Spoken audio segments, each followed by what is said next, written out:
Nah, pada pekan siang hari ini, tepat hari Rabu, anak-anak belajar mengenai IPAS, ilmu pengetahuan alam dan sosial, atau IPA ya, ilmu pengetahuan alam. Nah, kali ini anak-anak semua akan mempelajari mengenai makanan-makanan.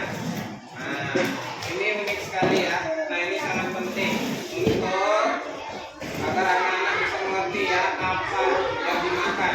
Nah, setiap yang dimakan itu ada baik untuk tubuh, makanya itu makanlah makanan yang bergizi.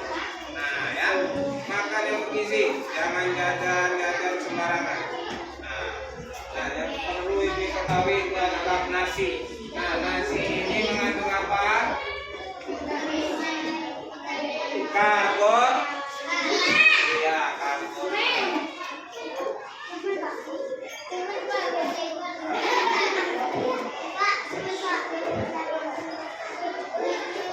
Nah, penting sekali. Makanya kalau berangkat ke sekolah, ya, kalau misalnya berangkat MTH di pagi perlu sarapan.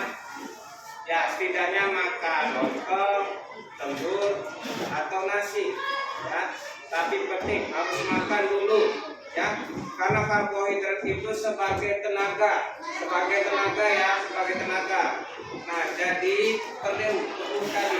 Lalu di situ ada susu dan nasi, susu dan nasi supaya susu dan telur. Nah, telur ini mengandung apa?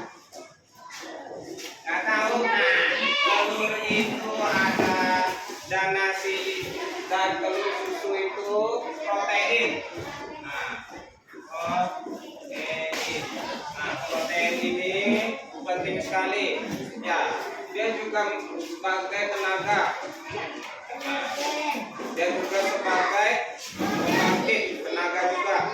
Apalagi untuk pertumbuhan. Ya, susu ini juga untuk pertumbuhan tulang dan otot, begitu pula juga dengan telur. Nah, maka di situ susu ini juga ada kalsiumnya.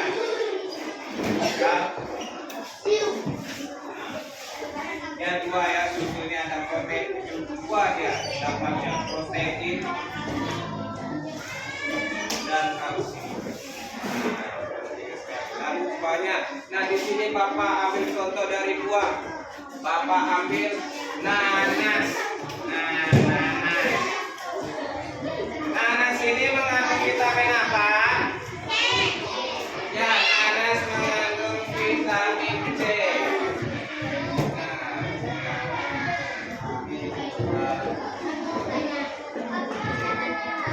Nah, perlu diketahui, ini dia nanasnya. Nah, ini nanas ya, jangan pula salah. Jangan pula dikiranya singkong atau jeruk atau pitu. Nah, yang ini nanas. Ya. Jadi nanas ini sangat penting, apalagi yang sering menghirup asap. Contoh bisa asap rokok, bisa asap bakaran sampah. Nah, untuk membersihkan paru-paru, asap sampahnya juga. Atau mungkin pada masa waktu itu ya, hutan terbakar, jadi banyak yang menggunakan masker. Ya, ini kita paham ya. Nah, ini juga ada sangat penting kalau orang-orang yang mengikuti olahraga. Ayam ya, di sini ada ayam, ada sayur, ada tempe. Nah, tempe juga termasuk mengandung protein. Nah, sedangkan pisang mengandung apa? Vitamin apa? Vitamin C. Iya, vitamin C. Nah, ya.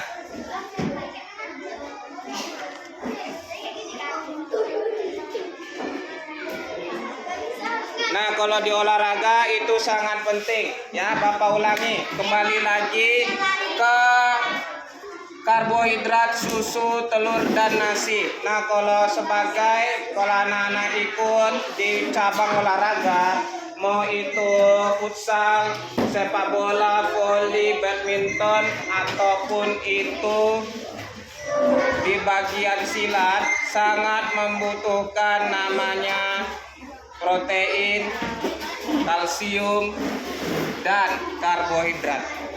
Nah, maka makan itu harus tepat waktu dan sesuai nutrisi yang diasuh. Nah, contoh yang Bapak ulangi tadi, nasi, karbohidrat. Nah, jadi kita anak-anak semua kalau makan yang mengandung karbohidrat itu harus tiga maksudnya apa? Sehari 3 kali. Nah, di pagi, siang, dan malam. Jangan pula telat makan. Jangan pula ditunda-tunda makannya. Apa akibatnya kalau menunda makan? Ya, yang pertama sakit perut, yang kedua asam lambung. Nah, ya, asam lambung itu sudah bahaya tuh, nah. Dan nanti itu rutin cek ke rumah sakit. Nah, bisa demam, bisa sakit, bisa loyo, kekurangan karbohidrat, vitamin, protein. Nah, maka di situ setelah kita makan nasi dengan lauk-lauknya, jangan pula lupa anak-anak minum susu. Nah, untuk pertumbuhan anak-anak semua, ya, makanya bisa tinggi. Ada orang bisa tinggi kenapa? Ya karena minum susu, karena kalsiumnya terpenuhi. Nah, karena proteinnya juga terpenuhi. Nah, protein ini untuk apa sih? Belum jelas Bapak. Nah, protein ini adalah untuk penumbuhan massa otot anak-anak semua, ya. Terkhusus yang sudah berumur dewasa itu lebih tepatnya. Tapi kalau untuk anak-anak juga bisa untuk pertumbuhan tubuh. Nah, baik, sampai di sini ada yang mau ditanyakan? Ya, alhamdulillahirobbilalamin. Mungkin cukup sekian, nanti kita lanjut dengan ya, siapa yang mau bertanya, sesi bertanya silakan.